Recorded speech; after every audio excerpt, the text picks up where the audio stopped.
So this is just a quick tip for the new After Effects, a CC2018, which came out a couple of days ago. It's got a really cool script which allows you to link points on a path to nulls. So if you just draw a path,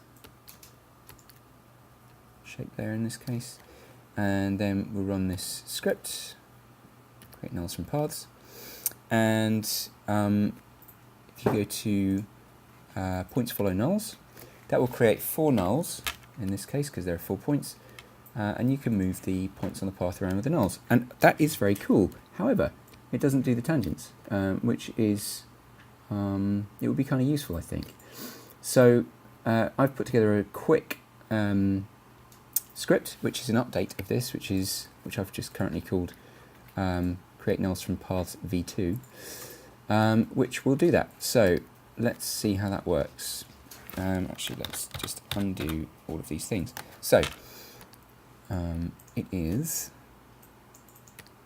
currently in my documents folder, and you've now got points and tangents follow nulls.